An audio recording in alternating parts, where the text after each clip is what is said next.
Test paper শুধু কিনে রেখে দিলেই চলবে নাকি টেস্ট পেপার সমাধান করতে হবে? তোমরা জানো ইংরেজিতে ভালো করতে হলে তোমাকে অবশ্যই টেস্ট পেপার সমাধান করে যেতে হবে, বোর্ড প্রশ্ন সমাধান করতে হবে। সো এই বছর হলিক্রস কলেজে যে টেস্ট কোশ্চেনটা এসেছিল সেটারই প্রিপোজিশন পার্ট নিয়ে তোমাদের সাথে আজকে আলোচনা করব। যারা টেস্ট পেপারের ক্লাসগুলো রেগুলার করতে চাও অবশ্যই ইয়েস লিখে কমেন্ট করো এবং তোমাদের বন্ধুদেরকে মেনশন করে দাও। আজকে আমরা প্রিপোজিশনের যে কোশ্চেনটা এসেছিল সেটা সলভ করব এবং খুব সহজে ইনশাল্লাহ তোমাদেরকে বুঝিয়ে দিব। প্রাণপ্রিয় শিক্ষার্থীরা, প্রিপোজিশন যত বেশি পারো প্র্যাকটিস করো, কারণ প্রিপোজিশনে রুল মুখস্থ করে নম্বর তোলা যায় না, এটা সম্ভব না।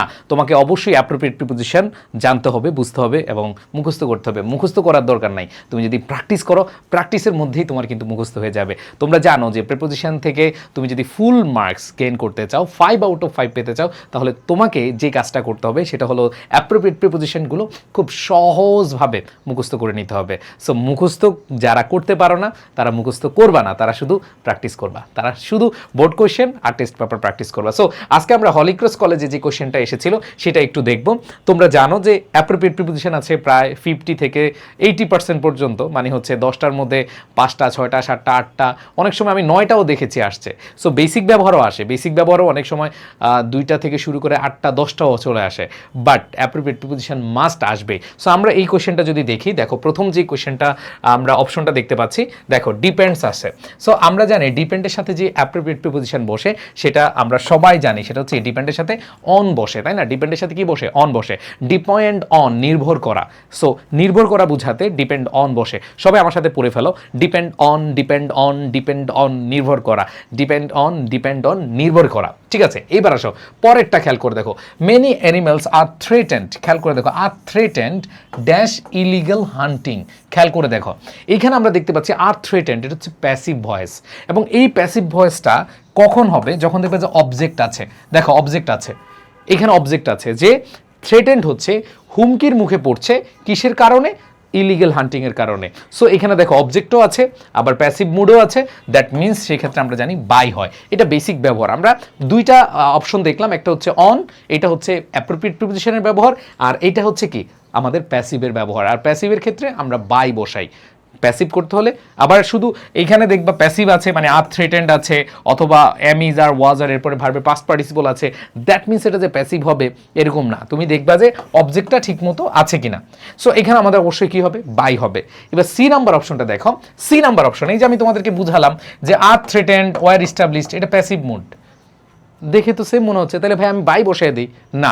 এখানে খেয়াল করে দেখো, এখানে অবজেক্ট আছে যে ইলিগাল হান্টিংয়ের কারণে এটা থ্রেটেন্ড হচ্ছে, অথবা ইলিগাল হান্টিংয়ের দ্বারা কর্তৃক এটা কি হচ্ছে? এটা হচ্ছে থ্রেটেন্ড হচ্ছে। বাট এইখানে খেয়াল করে দেখো, were established dash the need, dash the need, এটা হচ্ছে প্রয়োজন। তাইলে এখানে বাই দ্য নিড হয় না, এটা ফ্রম। আমরা জানি ওয়ার, আমরা বলি না যে এইটা এসেছিল এই প্রয়োজনের থেকে, অথবা এই প্রয়োজনের জন্য, অথবা এই প্রয়োজনের শুরু থেকে। সো এখানে যে জিনিসটা বলেছে were established dash the need, তার মানে ফ্রম দ্য নিড, যে এইটা ইস্টাবলিশ করা হয়েছিল ফ্রম দ্য নিড, প্রয়োজন থেকে, এইটার জন্য, এই প্রয়োজন থেকে। এখানে ফ্রম দিতে পারো অথবা ফর দিতে পারো, বাট আমরা এখানে ফর্মটা দিলে বেশি অ্যাপ্রোপ্রিয়েট মনে হচ্ছে। দেখো were establish from the need to regulate, তো তুমি যদি দাও were establish for the need, তো ফরও হয়, কিন্তু এখানে তুমি ফ্রম দিলে সবচেয়ে বেশি মানে আনসারটা অনেক বেশি অ্যাপ্রোপ্রিয়েট হবে। সো এখানে কি হবে? Were establish from the need. এরপরে খেয়াল করে দেখো যে tigers in Asia are protected dash strict clause. এইখানে তুমি দেখো আর প্রোটেক্টেড, এইখানে তুমি দেখতে পাচ্ছ যে এইখানে দেখো আর থ্রেটেন্ড, ওয়ার ইস্টাবলিশড, আর প্রোটেক্টেড। এই যে আর থ্রেটেন্ড ইলিগাল হান্টিং, আর প্রোটেক্টেড স্ট্রিক্ট ক্লজ, তো এইখানে তুমি দিতে পারো কি? By strict clause. এখানে তুমি বাই ইউজ করতে পারো, এখানে কি বাই ইউজ করতেই পারো, কারণ এখানে অবজেক্ট আছে। এখানে কি আছে? অবজেক্ট আছে। সো এখানে আমরা থ্রেটেন বাই স্ট্রিক্ট ক্লজ। দেখো এই তিনটা বি সি ডি, এই তিনটা জিনিস যদি বুঝো তাহলে তুমি প্যাসিভের কাহিনী বুঝে যেতে পারো। তাহলে এখানে আমাদের কি হবে? By strict lodge. সো আমরা পরেরটা যদি দেখি, খেয়াল করে দেখো কি বলেছে। পরেরটা বলেছে, এইখানে বলেছে স্ট্রাগলিং। মনে রাখবা স্ট্রাগলিং সংগ্রাম করা, কোনো কিছুর সাথে সংগ্রাম করা বোঝাতে কি হয়? Struggling with, struggling with appropriate preposition struggling with বসে। এরপরে দেখো আমরা ই গেল, এবার হচ্ছে এফ। দেখো may vanish dash our life time.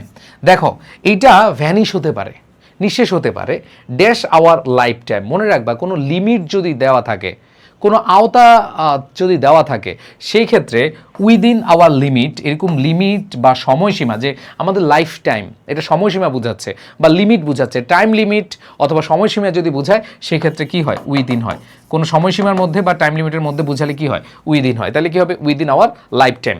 এরপর দেখো পরেরটা, protecting biodiversity is not a task left to.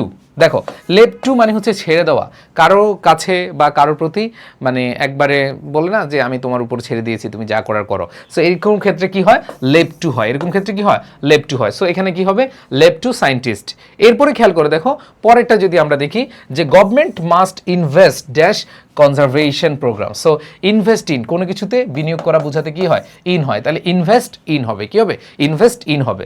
And then পরেরটা দেখো কি বলেছে, কমিউনিটি শুড পার্টিসিপেট। আবার দেখো পার্টিসিপেটের সাথে কি বসে, ইন বসে, অ্যাপ্রোপ্রিয়েট প্রিপোজিশন। তাহলে ইনভেস্ট ইন, কোনো কিছুতে বিনিয়োগ করা, এটা অ্যাপ্রোপ্রিয়েট প্রিপোজিশন।